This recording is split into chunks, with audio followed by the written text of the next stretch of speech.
So SIFs are much more specialized. They are meant to add a certain flavor or a certain strategy over and above an existing mutual fund portfolio. So they're not there to replace your mutual fund portfolio. Let me put it this way: you should think of your mutual funds as the core of your portfolio and SIFs as the satellite around it, if that explains it. All right, it's been an eventful fortnight. IFAs who have decoded your wealth for you. These are really smart money conversations we've been having with the best minds in the business, independent financial advisors from all over the country.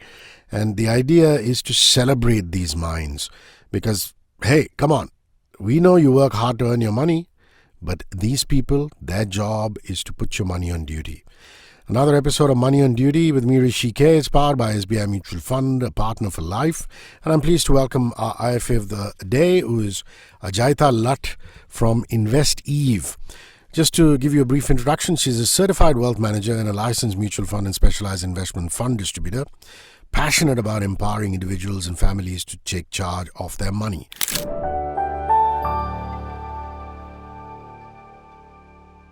Hi, Ajaita. Wonderful to talk to you. How are you today? Hi, Rishi. Wonderful. I'm really happy to be here. Every day we give the IFA a particular topic, and your topic is the emergence of SIF and index funds as part of one's portfolio. So I'm just going to deep dive straight into question number one. If someone says to you, Ajayta, I don't fully understand SIF yet, what's the one simple way you'd love to explain it to them? Okay, so Rishi, if I had to explain SIF in one simple way, I would say that a specialized investment fund is very much like a mutual fund, but with far greater flexibility. So let me explain to you first in what ways is SIF similar to a mutual fund. So to begin with, it is governed by the same regulator, which is SEBI. Second, it can only be offered by the same companies which are already operating in the mutual fund space. For example, we have SBI mutual funds, we have ICICI Prudential, Tata, etc. But SEBI has asked these companies to use a separate brand name for their SIF offerings to bring about a clear distinction for the investors. So, for example, SBI is using a brand name of Magnum, as that is their SIF brand name, and ICICI is using ISIF, so on and so forth. So, there should be a clear distinction. It should not come across to investors that it is the same regular mutual fund. And thirdly, just like in mutual funds, your money is professionally managed by qualified fund managers in SIF as well. Now, let's take a look at how SIFs are different than mutual funds. And this is really important because this is where the differences lie. So, one of the biggest differences is that the SIF structure gives the fund manager the flexibility to use various derivative strategies which are not allowed in the mutual fund construct. So, for example, in SIFs, the fund manager has the option to use unhedged or naked shorts as a strategy for up to 25% of their portfolio value, which is not allowed in mutual funds at all. So what really happens with this added flexibility is that instead of only making money when markets go up, some SIF strategies like shorting can try to generate returns even when the markets are falling or they are sideways. And so far, this kind of an investment strategy has only been available to people who are investing in AIFs, which is alternative investment funds. And there, if you ask me, the minimum investment requirement is 1 crore, which is not accessible to a lot of investors like you and me, right? So that's where we come to in SIFs. The minimum investment requirement is only 10 lakhs, and whereas in mutual funds it's of course 1,000 or even 500 in some cases. But that is a clear distinction again there, because SEBI does not want beginners or immature investors to get into SIF. They want mature investors to invest in this category of investments. Thank you for giving us that very lucid explanation. So, just to summarize, is SIF a replacement for mutual funds, or would you, Ajayta, say that it's a complement to them? See, Rishi, SIFs are designed not to replace, but to complement your mutual fund investments. See, if you ask me, mutual funds have been and will continue to be the foundation for most investors. So SIFs are much more specialized. They are meant to add a certain flavor or a certain strategy over and above an existing mutual fund portfolio. So they're not there to replace your mutual fund portfolio.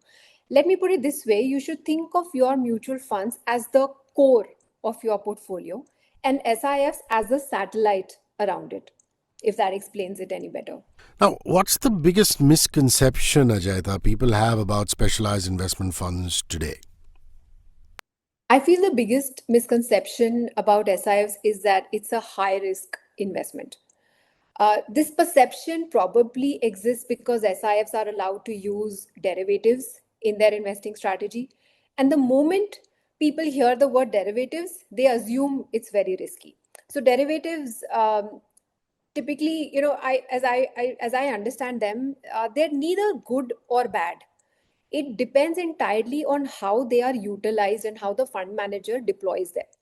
So it's true that in some cases they can definitely increase the risk in your portfolio, but if used correctly, they can also drastically reduce the risk in the portfolio.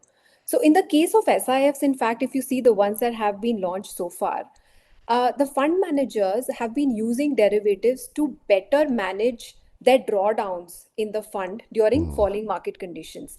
So, in simple terms, for example, if the market falls by 10%, I mean, God forbid it should not, but it's possible that the NAV of the SIF would fall much lesser than Much that. So lesser. they are Yeah. able to contain their falls, their drawdowns much better than a regular mutual fund. So the idea is to provide better risk adjusted returns for the investors. It's a smoother ride for the investors. They wouldn't see as much volatility as they would in a regular mutual fund of the same comparable category. And that's why calling SIF high risk is not correct, in my opinion. Understanding the strategy properly is very, very important. Well, segues very beautifully into my next question because you mentioned volatility. If markets do indeed become volatile, does a specialized fund handle uncertainty differently than regular funds? Yes, definitely. That is what they're in fact designed to do so. In fact, the toolkit provided in SIF to manage the risk in different market conditions is a lot more than what the regular, normal, traditional mutual funds have with them. See, traditional mutual funds are typically long only funds, which means that they benefit when markets rise and they reduce in value when markets fall. Because they're long only, they have to pick a stock and then hold it for a long period of time. But SIFs, depending on the strategy, can go long as well as short. Just like I had explained earlier, this means that if the fund manager feels that the market is going to fall, he can sell first and then buy it later when the price of that stock falls. This gives them the ability to manage the volatility much better than long only mutual funds, where doing this is not allowed by the regulator. Their hands are tied. They're not allowed to do it. But let me also tell you one thing, Rishi, that this flexibility also increases the complexity of the product. So the strategy, each SIF has each SIF, it comes with a particular strategy. So they have been given certain leeways, and then each fund is, or each SIF fund is constructing it in a particular way. So that must be understood properly before deciding to invest in it. And it's important that investors here, it would be really helpful if they would consult their advisor or a licensed SIF distributor before taking the decision in terms of which one to pick. The usual practice of looking at past returns and picking the SIF can be very risky in case of SIFs, like how typically DIY mutual fund investors do. They would just look at the past returns and pick. That is risky even in mutual funds, but far more risky in SIFs, in my opinion. I think a nice way to sign off, Ajayita, would be to talk about what stage of a financial journey should someone even think about an SIF.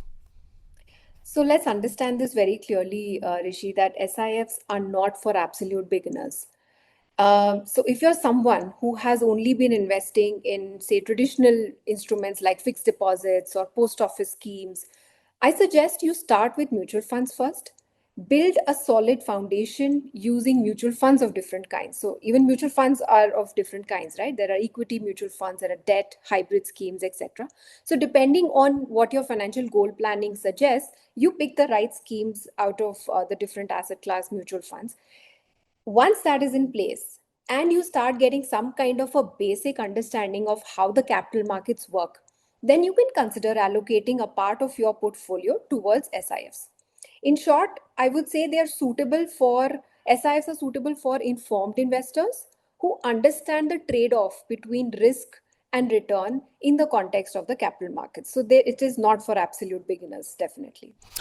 Well, it's been an eventful fortnight of meeting these incredible independent financial advisors and having smart conversations with them, helping your savings grow smarter.